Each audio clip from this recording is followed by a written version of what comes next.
Hey everyone, so today we got a Rubicon here and it's not shifting right. We've got a fault on the dash here. Well, it's just indicating that it's faulted out, and I'll show you here how to pull that code up here. So what we got, it's just blinking here. Start it up, it'll still drive, but like right now it's like it's stuck in top gear. I mean, it barely wants to go in reverse here with the limiter. So what we gotta do, turn the key off, hold both these buttons, release them, and immediately press them again. So I'll do that here. So key off, hold both buttons, turn the key on, release the buttons, press it again. Make sure I got that right for everyone. So we see that, and release, and we'll go into our codes here. So 1, 2, 3, 4, 5, 6. And we know that shows up for an angle sensor. So what we can hear by now trying to do a reinitialization, which will be same thing, where we go, we hold these two buttons, key on, release, up, down, up, and we should hear the motor try to work. And I'll try to do that again here.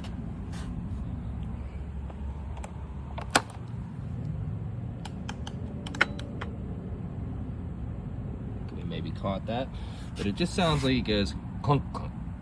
So it tries but doesn't move anything. So that could indicate we actually have a mechanical issue in this thing, just right off the bat here.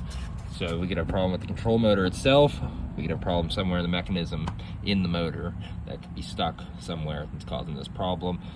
We could also have something maybe wrong with the angle sensor that's jamming it up, but that's not likely.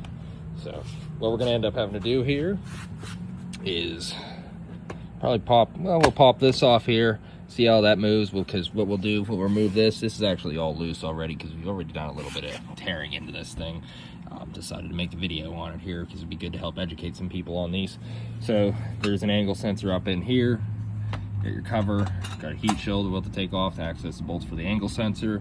And then what we could also do is remove this control motor. I'll try to do it without taking the plastics off, but it does make a little bit more room to work if you take the footwells and such out, but I really do try to refrain from that, especially sometimes these bolts are gonna wanna just snap off. So I'll get this stuff off here and we'll be back. So we can see here, I got an angle sensor. That's where it plugs in.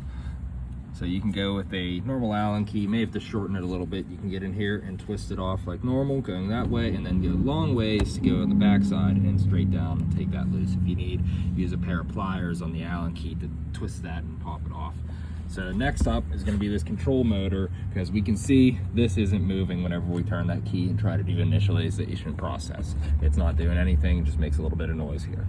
So what we'll do, we'll get this control motor off. So we got a bolt here, that one there, bolt there, that should be it on those. And then the wire goes down the bottom, right down in there, runs along the frame here, over, and up the connector. So we'll get that pulled off here, and we'll be back. Okay, so we got the control motor just pulled out here, and a quick test. Just see if it spins, for one. If it's locked up, we already know we got a problem. But second, we're gonna do the same procedure here where we hold both buttons, up, down, up. Turn the pumps. Let me go back and restate that. Key off, in neutral, hold both buttons, turn the key on, let go, up, down, up. Then it'll run the control motor briefly. So I'll do this. Hold both buttons, key on, release, up, down, up. Control motor runs. Repeat that again. Hold both buttons, key on, off, up, down, up. There we go. So it does want to run. So the next step, we're gonna go and we're gonna reach in here and see if we can get this to turn on its own or if it's locked up. We shouldn't have too much resistance, but we do not force this. I need to stress that enough.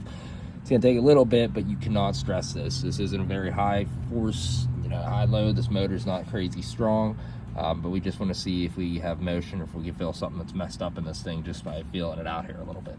So get that set up to do that here real quick. So we get the flash on so we could see this here, and that's the gear right in here. So that's our reduction.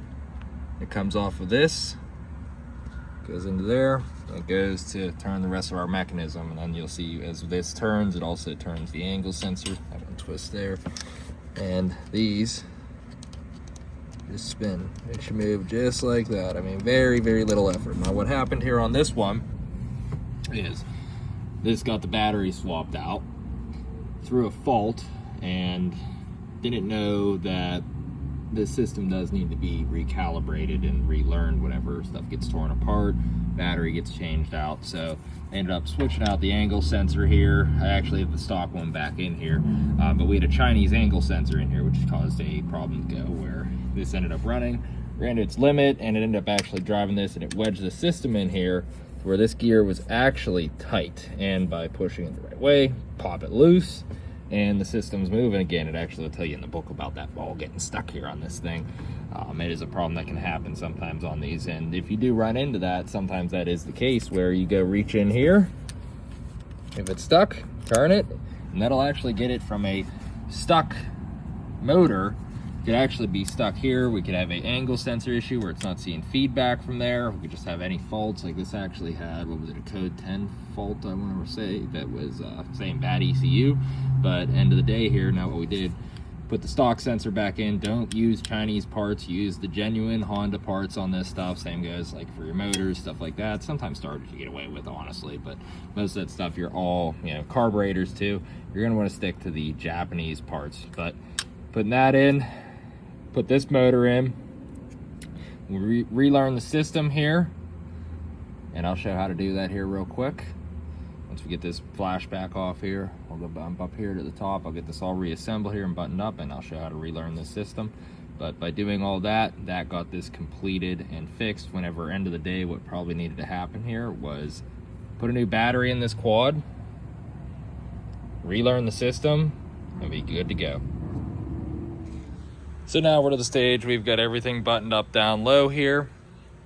We got the motor back in, we got the angle sensor back on. It's a new battery.